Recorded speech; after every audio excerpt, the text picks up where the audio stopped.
दी नीतीश मोदी की टेंशन, बात नहीं मानी तो यही कर देंगे अब खेला। नमस्कार, मैं वंदना और आप देखना शुरू कर चुके हैं स्टार टीवी बिहार। देखिए, बिहार विधानसभा चुनाव में अभी करीब 8 से 9 महीने का समय बाकी है, लेकिन चुनावी दावों और मांगों का दौर अभी से शुरू हो चुका है। सियासी दिग्गजों और राजनीतिक पार्टियों ने अपनी अपनी स्थिति को स्पष्ट करना शुरू कर दिया है। इसी क्रम में केंद्रीय मंत्री और पूर्व मुख्यमंत्री जीतन राम मांझी ने हम के लिए यानी कि अपनी पार्टी के लिए बिहार विधानसभा चुनाव में 20 सीटों पर दावा ठोका है। जहानाबाद पहुंचे जीतन राम मांझी ने कहा कि एनडीए से मुझे इस बार विधानसभा चुनाव में 20 सीटें मिलनी चाहिए। हालांकि पार्टी कार्यकर्ताओं ने 40 सीटों का दावा कर रखा है। जीतन राम मांझी ने ये भी स्पष्ट किया है कि पटना के गांधी मैदान में जल्द ही एक कार्यकर्ता सम्मेलन का आयोजन किया जाएगा। इस सम्मेलन में जो भी निर्णय लिया जाएगा वही मान्य होगा। खुद सुनिए आप क्या कुछ कह रहे हैं जीतन राम मांझी, जिससे पटना से दिल्ली तक सियासी माहौल एकदम से गर्मा गया है। इस बार हमारे कार्यकर्ताओं का कहना है कि 40 सीट पर लड़िए। हम अपने मन से कह रहे हैं कि हम तो सोचते हैं कि 20 सीट हमको मिले तो अच्छा है, लेकिन हमको कार्यकर्ताओं की बात को देखना होगा।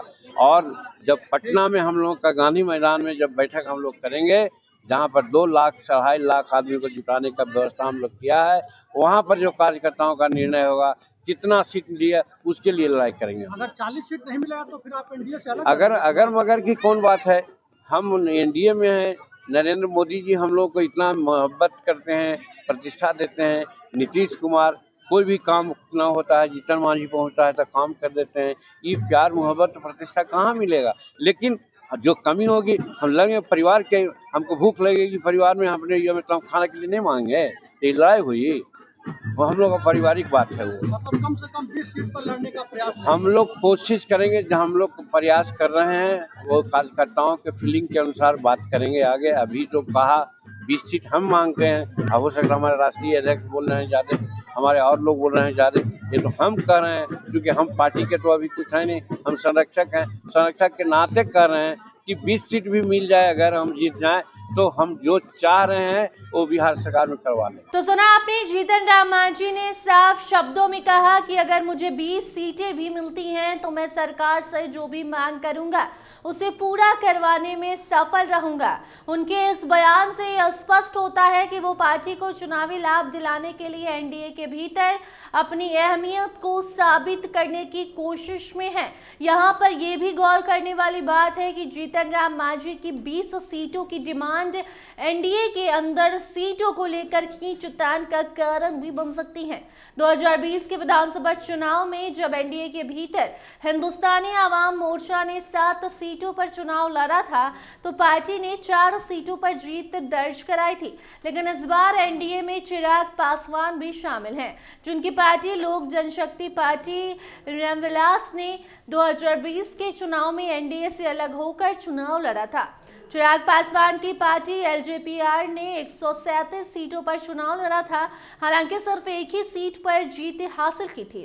चिराग की पार्टी की वजह से जदयू को बड़ा नुकसान हुआ था, क्योंकि एलजेपीआर ने बीजेपी के बागी नेताओं को चुनावी मैदान में उतारा था।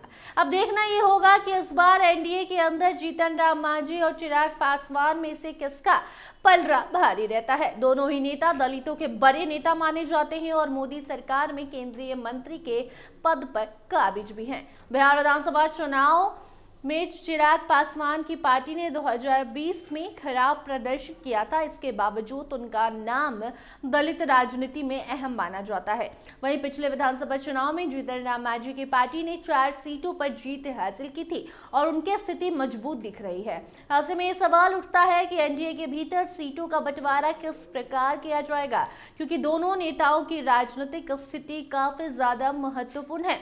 सवाल ये भी उठता है कि बिहार विधानसभा चुनाव में एनडीए के अंदर सीटों को लेकर खींचतान किस हद तक बढ़ेगी और किसे कितना लाभ होगा। जीतन राम मांझी और चिराग पासवान दोनों ही एनडीए के अहम सहयोगी हैं और दोनों ही दलित समुदाय के बड़े नेता माने जाते हैं। लेकिन ये देखना भी दिलचस्प होगा कि चुनावी समीकरण किस दिशा में बदलते हैं और एनडीए के भीतर इस बार कौन प्रमुख बनकर उभरता है। कोई नई जानकारी सामने आएगी तो उस खबर को आप तक जरूर पहुंचाएंगे। देखते रहिए स्टार टीवी बिहार। धन्यवाद।